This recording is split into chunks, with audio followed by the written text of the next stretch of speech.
নমস্কার, আজকে আমি বানাতে যাচ্ছি সরষে পাবদা। তার জন্য আধা কিলো পাবদা মাছ নিয়েছি, এটাকে নুন আর হলুদে মাখিয়ে ভালো করে রেখেছি।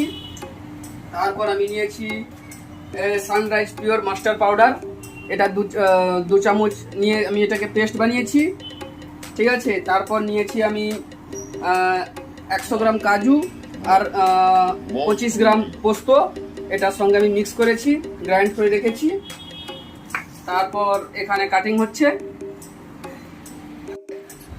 কাটিংয়ের জন্য আমি 6-7টা লঙ্কা নিয়েছি, কাঁচা লঙ্কা। তারপর 250 গ্রাম পেঁয়াজ নিয়েছি, 150 গ্রাম টমেটো নিয়েছি। তারপর আদা নিয়েছি 25 গ্রাম, ওটা পেস্ট করব। আমার কড়া গরম হয়ে গেছে, এবার আমি মাছটাকে একটা করে ভেজে নিব। মাছটা একটু লম্বার জন্য পুরো আসছে না কড়াইতে, আমি অল্প অল্প ভেজে নেব। মাছটা একটু বড়, তার জন্য বেঁকে যাচ্ছে। এটাকে আমি আস্তে আস্তে হালকা আঁচে ভাজবো। এটাকে বেশি ডিপ ফ্রাই হবে না, হালকা ফ্রাই হবে, কেননা এটা সরষে পাবদা হচ্ছে, তার জন্য এর জন্য হালকা আঁচ দিয়ে ভাজতে হবে। এটা হচ্ছে 3 সাইজের পাবদা, ঠিক আছে। তার জন্য ফ্রাইতে একটু অসুবিধা হচ্ছে, কিন্তু ভালো, আমি মোটামুটি করে ফ্রাই করেছি, হালকা ফ্রাই। সরষে পাবদার জন্য আমি যা যা মশলা দরকার আমি নিয়ে নিয়েছি। প্রথমে নিয়েছি এলাচ, তারপর শুকনো লঙ্কা, তারপর কালা জিরে, জিরা, তেজপাতা, শুকনো লঙ্কা দিব, দুটো এলাইচি দিব 3টে, তারপর দিব জিরা, এরপর দিব কালো জিরা, নাহলে আমার মশলাটা পুরো একদম জ্বলে যাবে।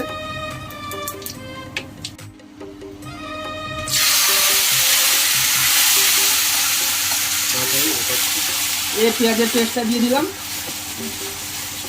এটাকে একটু কিছুক্ষণ নাড়বো যতক্ষণ না ব্রাউন শেপ আসছে। আদা,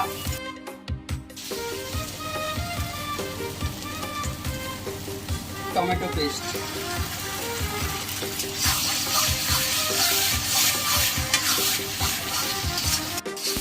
আমি এটাকে একদম স্লো আঁচে বানাচ্ছি, কারণ মশলাটা না জ্বলে।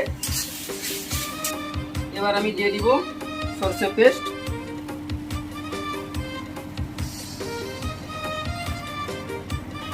এবার আমি দিয়ে দিব বাদাম আর পোস্তর পেস্ট। পোস্তটা এই কারণে দেওয়া হয় কি তরকারির স্বাদটা ভালো করে আসবে। এবার আমি এতে পরিমাণ মতো জল দিয়ে দিব। এবার আমি মাছগুলো দিয়ে দিব। বড় বড় মাছ আস্তে আস্তে করে দিতে হবে, নাহলে ভেঙে যাবে। এবার আমি উপর থেকে লঙ্কা দিয়ে দিব একটু সেন্টের জন্য, তারপর দিয়ে দিব ধনিয়া পাতা। উপর থেকে একটু আমি সরষের তেল দিয়ে দিব।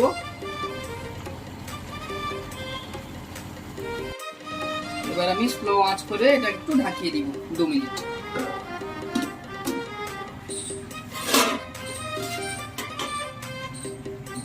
লিকারটা খুব সুন্দর এসছে। চলো এবার দেখা হবে খাওয়ার টেবিলে।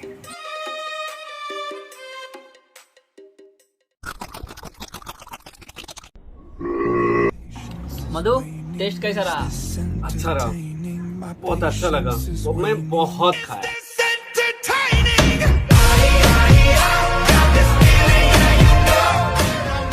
ये वीडियो बहुत आगे तक जाएगा।